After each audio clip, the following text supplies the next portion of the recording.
మీనాక్షి నటరాజన్ ముందు కాంగ్రెస్ సోషల్ మీడియాపై hot comments చేశారు MP Vamsi. Congress social media చాలా వీక్గా ఉందన్నారు. ప్రభుత్వ విజయాలను సరిగ్గా తీసుకెళ్లడం లేదని అసంతృప్తి వ్యక్తం చేశారాయన. ప్రతిపక్షాల ఆరోపణలకు కౌంటర్ ఇవ్వడంలో వెనుకబడ్డారన్నారు. ప్రభుత్వ పథకాలను మనమే ప్రచారం చేసుకోవాలని సూచించారు ఎమ్మెల్యే విజయ రమణారావు. కొందరు నేతలు పాజిటివ్ దృక్పథంతో లేరని చెప్పారు. మహాలక్ష్మి పథకం కింద ఇస్తామన్న 2,500 రూపాయల్లో కనీసం 1000 ఇచ్చినా ప్రజలకు నమ్మకం వస్తుందన్నారు. ఇటు మాలలకు పథకాల్లో అన్యాయం జరుగుతుందని చెప్పారు. ఈ వ్యాఖ్యలకు ఎమ్మెల్యే అడ్లూరి లక్ష్మణ్ అభ్యంతరం వ్యక్తం చేశారు. వెంటనే అలర్ట్ అయిన మంత్రి ఉత్తమ్ ఇద్దరికీ సర్ది చెప్పారు.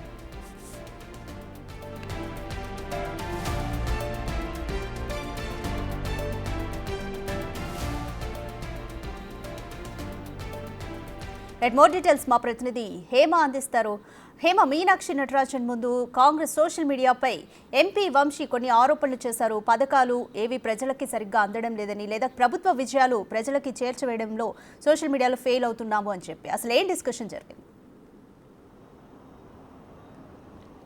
మొత్తానికి బ్యాక్ టు బ్యాక్ కార్యక్రమాలు నిర్వహించినటువంటి మీనాక్షి నటరాజన్కు అసలు తెలంగాణ రాష్ట్రంలో ముఖ్యంగా కాంగ్రెస్లో గ్రౌండ్ లెవెల్లో ఏం జరుగుతుంది అనే ఒక క్లారిటీ అయితే వచ్చిందని చెప్పుకోవచ్చు. మొత్తం 4 పార్లమెంట్ నియోజకవర్గాల నేతలతో సమీక్ష సమావేశం ఏర్పాటు చేశారు. మెదక్, మల్కాజ్గిరి, ఆదిలాబాద్, అదేవిధంగా పెద్దపల్లి నియోజకవర్గాలతో కూడా భేటీ అయ్యారు. అదేవిధంగా కాంగ్రెస్ అనుబంధ సంఘాల నేతలతో కూడా సమావేశం అయ్యారు. అయితే ఈ సమావేశాలన్నీ కూడా మీనాక్షి నటరాజన్ మొదటిగా వాళ్ళతో ఇంటరాక్షన్ అయ్యి తర్వాత అసలు ఏం జరుగుతుంది గ్రౌండ్ లెవెల్ రియాలిటీ అండ్ పనితీరు ఏ విధంగా ఉంది తెలుసుకోవాలని భావించినటువంటి మీనాక్షి నటరాజన్కి పెద్ద ఎత్తున నేతల నుంచి విన్నపాలు వచ్చాయి. అదేవిధంగా అసలు మనం ఇలా చేస్తే బాగుంటుంది అంటూ కూడా ప్రతి ఒక్కరూ చెప్పారు. అందులో ప్రధానంగా నిన్న పెద్దపల్లి పార్లమెంటు నియోజకవర్గ సమీక్ష సమావేశంలో ఎంపీగా ఉన్నటువంటి వంశీ సంచలనమైనటువంటి కామెంట్ చేశారు. ప్రధానంగా ప్రస్తుతం తెలంగాణ రాష్ట్రంలో సోషల్ మీడియా అనేది చాలా కీ రోల్ భావిస్తుంది. రాజకీయాలన్నీ కూడా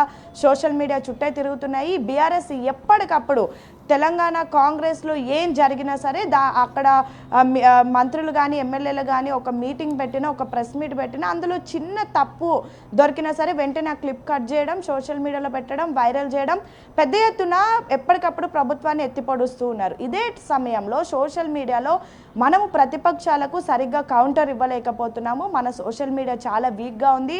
సోషల్ మీడియాలో మనం వెనుకబడి ఉన్నాము. దీన్ని మరింత బలంగా మనం చేసుకోవాలి అంటూ కూడా పెద్దపల్లి వంశీ నిన్న మీనాక్షి నటరాజన్ దృష్టికి తీసుకువెళ్ళడం జరిగింది. అండ్ మోరోవర్ ప్రధానంగా మనము అనేక సంక్షేమ పథకాలను తీసుకొచ్చాము, అనేక స్కీమ్స్ని పబ్లిక్కి మనం అందిస్తూ ఉన్నాము. కానీ అవన్నీ కూడా ప్రజల వరకు చేరడం లేదు.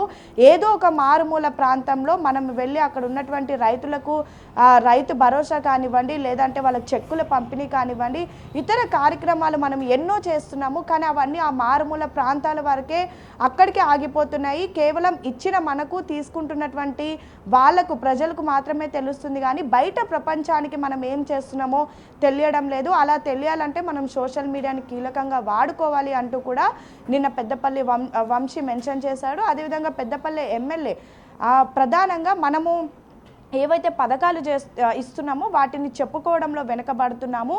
అండ్ మోరోవర్ మన ప్రభుత్వం గవర్నమెంట్ రూలింగ్లోకి వచ్చిన తర్వాత మహిళలకు 2,500 రూపాయలు ఇస్తామని చెప్పాము. ఇప్పటి వరకు అది ఇంకా ఇవ్వలేదు. కనీసం 2,500 రూపాయలు ఇవ్వకపోయినా 1000 రూపాయలు ఇచ్చినా సరే మహిళలంతా కూడా సంతృప్తి చెందుతారు. ప్రజల్లో కొంతవరకు మన మీద పాజిటివ్ ఒపీనియన్ ఎక్కువగానే ఉంది. ఇంకా తెచ్చుకోవాలంటే మనం ఏదైతే పథకాలు అనుకున్నామో అవన్నీ కూడా అమలు పరచాలి వీలైనంత వరకు.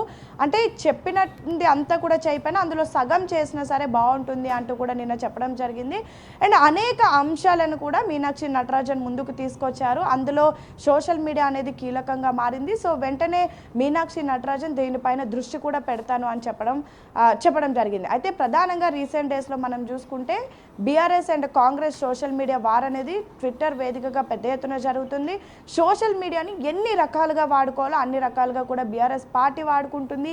బీజేపీ పార్టీ కూడా ఈ మధ్య పుంజుకొస్తుంది. అందులో ఉన్నటువంటి ఎమ్మెల్యేలు, ఎంపీలు అందరూ కూడా ఇంత చిన్న ఏం జరిగింది జరిగినా సరే వెంటనే కాంగ్రెస్ పార్టీ లీడర్లకు కౌంటర్ ఇవ్వడం, లేదంటే వాళ్ళు చేసింది చెప్పుకోవడం, లేదంటే సెంట్రల్లో కూడా ఏం చేసినా బీజేపీ ఎప్పటికప్పుడు చెప్పుకోవడం. అండ్ బీఆర్ఎస్ గవర్నమెంట్ కూడా ఇప్పుడు వాళ్ళు ఏమి చేసేటటువంటి అవకాశాలు లేకపోయినా కానీ వాళ్ళు 10 ఏళ్ల ప్రభుత్వంలో చేసింది కూడా ఇప్పుడు చెప్పుకునేటటువంటి ప్రయత్నం చేస్తున్నారు. ఇంకా పబ్లిక్లో బీఆర్ఎస్ పార్టీయే చేసింది, మేమే ఎక్కువగా చేశాము తెలంగాణ రాష్ట్రానికి అంటూ ఎప్పటికప్పుడు చెప్పుకున్నారు. కానీ కాంగ్రెస్ ప్రభుత్వం తెలంగాణలో ఏర్పడిన తర్వాత అనేక సంక్షేమ పథకాలను తీసుకొచ్చింది. దేశంలోనే ఎవ్వరు చేయని విధంగా బీసీ కులగణన, ఎస్సీ వర్గీకరణ చేసింది. దేశానికి ఒక రోల్ మోడల్ అని ఎప్పటికప్పుడు నేతలు చెప్పుకోవడమే తప్ప ఇది ప్రజల్లోకి తీసుకువెళ్ళడంలో మాత్రం నిజంగా వెనుకబడ్డారని చెప్పుకోవచ్చు. ఎందుకంటే సోషల్ మీడియా ఇదివరకు రోజుల్లో పేపర్ చూసి వార్తలు తెలుసుకునే వాళ్ళు, పేపర్ అనేది నెక్స్ట్ డే వచ్చేది, టీవీ అనేది ఎక్కువగా ఇప్పుడు చూడడం తగ్గించారు. కానీ సోషల్ మీడియా అంటే మన చేతిలో ఉన్న ఒక్క ఫోన్తో ప్రపంచంలో మన చుట్టూ ఏ మూల, ఏ గ్రామీణ ప్రాంతాల్లో ఎక్కడ జరుగుతుందో అన్నీ ఈ ఫోన్లో వచ్చేస్తాయి. అంటే ఎంత కీ రోల్ పోషిస్తుందో సోషల్ మీడియా అనేది ప్రతి ఒక్కరికి తెలిసింది. సో ఇలాంటి సమయంలో సోషల్ మీడియాని మనం ఎక్కువగా వాడుకోవాలి అంటూ కూడా పెద్ద ఎత్తున భావిస్తున్నారు. నిన్న పెద్దపల్లి వంశీ కూడా అంటే యంగ్స్టర్స్ ఒపీనియన్ ఏదైతే ఉందో దాన్ని మీనాక్షి నటరాజన్ ముందుకు తీసుకొని వెళ్ళారు. మీనాక్షి నటరాజన్ కూడా దీనిపైన దృష్టి పెడతాను, సోషల్ మీడియాని మరింత స్ట్రాంగ్గా కూడా చేస్తానని చెప్పడం జరిగింది.